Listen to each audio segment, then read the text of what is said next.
बिस्मिल्लाहिर्रहमानिर्रहीम। Dear student, अस्सलामु अलैकुम वरहमतुल्लाहि वबरकातुहू।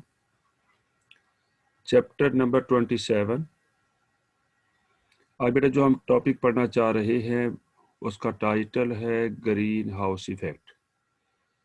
ये मोस्ट इम्पॉर्टेंट लॉन्ग क्वेश्चन है बेटा, और कभी कभार शॉर्ट भी पूछा जा सकता है कि what is green house effect. आइए बेटे देखते हैं ग्रीन हाउस इफेक्ट क्या है। ये आपको एक ग्रीन हाउस दिखाया गया है, डायग्राम यहाँ दिखाई गई है। ये देखिए, गिलास से एक हाउस बना हुआ है। ये एक गिलास की ऊपर शीट मौजूद है। ये सन है और सन की लाइट जो है, सन रेज आ रही हैं। तो गिलास की ये प्रॉपर्टी होती है कि वो सन लाइट को पेनिट्रेट करने देती है।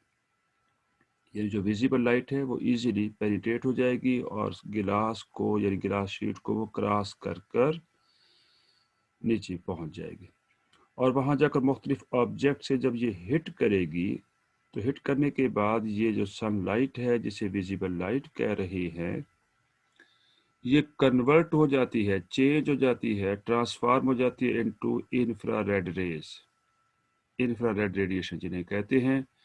अब ये बेटा वापस जब मूव करके इस ग्लास शीट को बाहर निकलना चाहती है, पेनिट्रेट करना चाहती है, तो गिलास शीट इसे पेनिट्रेट नहीं होने देगी बल्कि इसे रिफ्लेक्ट कर देगी, और जिसकी वजह से इंफ्रारेड रेडिएशन यहाँ पर एक्यूमुलेट होना शुरू हो जाएगी और यहाँ पर हीट बढ़ना शुरू हो जाएगी। इंफ्रारेड रेडिएशन का मतलब है हीट पैदा हो जाएगी और इस हाउस का टेम्परेचर इंक्रीज हो जाएगा। तो ये जो गिलास शीट है, इसी तरह की बहुत सारी गैसेस मौजूद हैं, जैसे कि कार्बन डाइऑक्साइड है। इसकी प्रॉपर्टी ये है कि बिल्कुल गिलास शीट की तरह ये फंक्शन परफॉर्म करती है, और हमारी अर्थ पर जो आने वाली रेज हैं, जैसे ही वो आकर हिट करेगी डिफरेंट ऑब्जेक्ट के साथ तो हीट में कन्वर्ट होगी। तो हीट जब पेनिट्रेट करके वापस बाहर जा रिफ्लेक्ट करके वापस बाहर जाना चाहती है, तो हमारी अर्थ के इर्द गिर्द कार्बन डाइऑक्साइड की लेयर एक्यूमुलेट हो चुकी है, वो लेयर उन्हें वापस रिफ्लेक्ट कर देती है, और जिसकी वजह से वो रेज हमारे अर्थ पर वापस आ जाती है और बॉडी और अर्थ का टेम्परेचर बढ़ा देती है, और यूं रोज बरोज हमारी अर्थ का टेम्परेचर बढ़ता जा रहा है। इस इफेक्ट को हम कहते हैं ग्रीन हाउस इफेक्ट। तो ग्रीन हाउस गैसेस जो है are those which prevent heat को प्रिवेंट कर रही है to escape out from them, कि यहाँ से एस्केप नहीं हो पाती। आइए बेटा अब थोड़ी सी इसकी डिटेल देखते हैं। Green house effect.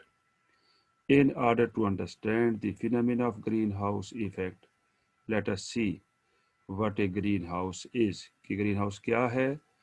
Have you ever visited a greenhouse? तो लास्ट डायग्राम में मैंने आपको greenhouse दिखाया है जो एक गिलास शीट से तामीर किया गया है। आमतौर पर जहाँ पर प्लांट्स पर रिसर्च की जाती है और वहाँ पर एक टेम्परेचर को मेंटेन करना होता है, ख़ासतौर पे हाई टेम्परेचर को, तो वहाँ पर ये बोटॉनिकल रिसर्च में ये ग्रीन हाउस जो है एक इम्पोर्टेंट रिसर्च सेंटर है जहाँ पर रिसर्च की जाती है। लाइट रेज यानी विजिबल जो लाइट है फ्रॉम द सन, जो सन से आ रही है, penetrate the glass of the green house, green house के गिलास से पेनिट्रेट कर जाती है, and are absorbed by the plants and soil and then radiate as longer wave infrared radiation, जिन्हें हम हीट कहते हैं। The glass does not permit these rays का मतलब यहाँ पर इंफ्रारेड रेडिएशन है, जिन्हें हम हीट कह रहे हैं, आउट, तो उनको एस्केप नहीं होने देगी। कौन बोला? गिलास उसके एस्केप नहीं होने देता, and so the heat remains with in the गिलास house. The carbon dioxide of the atmosphere behaves like glass sheet of greenhouse। जैसे कि मैं पहले बता चुका हूँ, कार्बन डाइऑक्साइड की ये प्रॉपर्टी है कि बिल्कुल उसी तरह बिहेव करती है जैसे कि गिलास शीट करती है ग्रीन हाउस की। और हम जानते हैं कि ह्यूमन एक्टिविटी से कार्बन डाइऑक्साइड की क्वांटिटी बढ़ती जा रही है।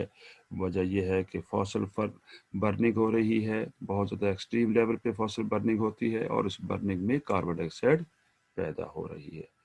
सेकेंडली, हम जो है फॉरेस्ट को क्लीन कर रही है, जिसकी वजह से फोटोसिंथेटिक एक्टिविटी जो ग्रीन प्लांट्स की है वो रिड्यूस होती जा रही है और कार्बन डाइऑक्साइड की जो कंजप्शन होती थी फोटोसिंथेसिस में वो भी कम हो गई है, और जिसकी वजह से कार्बन डाइऑक्साइड की क्वांटिटी या कंसंट्रेशन एटमॉस्फेयर में इंक्रीज हो रही है, ग्रेजुअल इंक्रीज हो रही है और अलार्मिंग लेवल तक इंक्रीज हो चुकी है।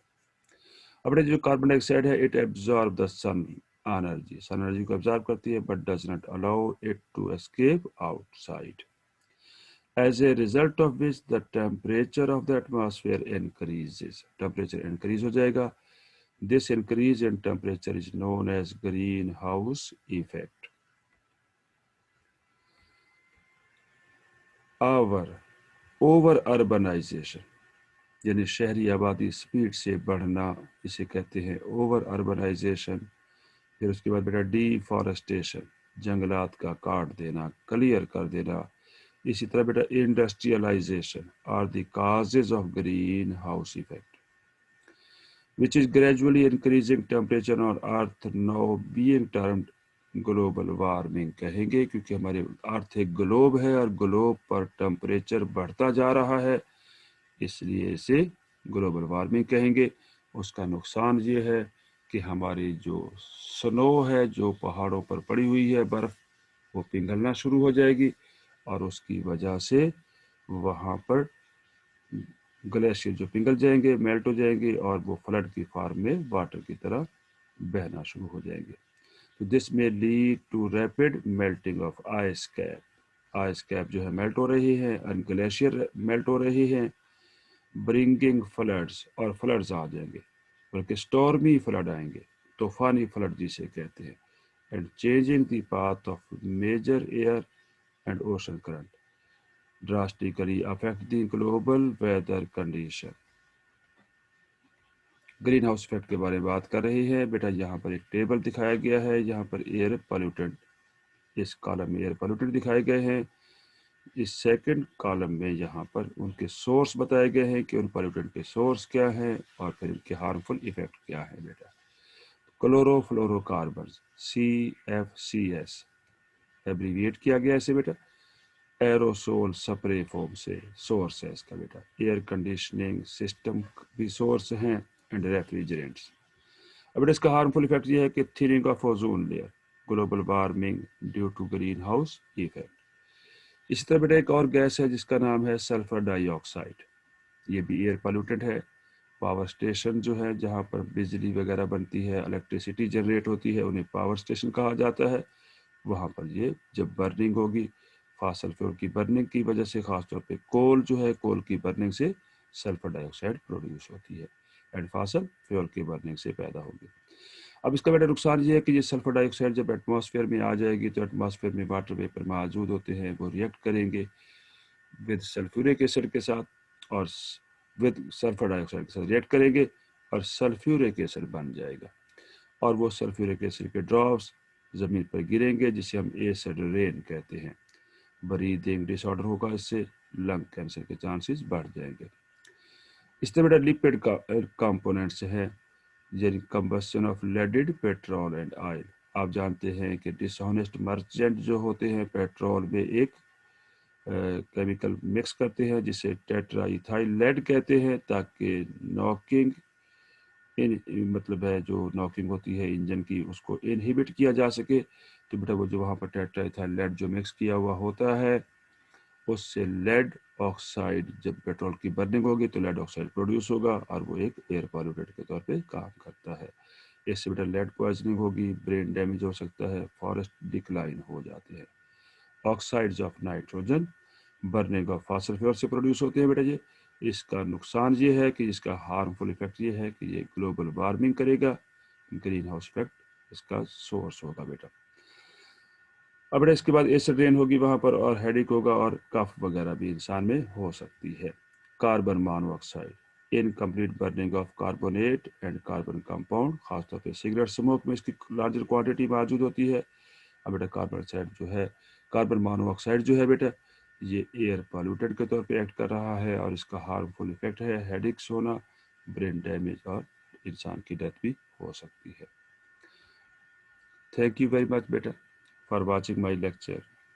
बेटा एक बात याद ज़रूर रखें, मेरे यूट्यूब चैनल को सब्सक्राइब ज़रूर कीजिए ताकि हर नई आने वाली वीडियो, लेक्चर की जो वीडियो है जो मैं अपलोड करता हूँ, आपको मिल सके, आप इससे मुस्तफ़ीद हो सके। हमारा नस्बुल इल्म आपकी कामयाबी है। अल्लाह हाफिज़।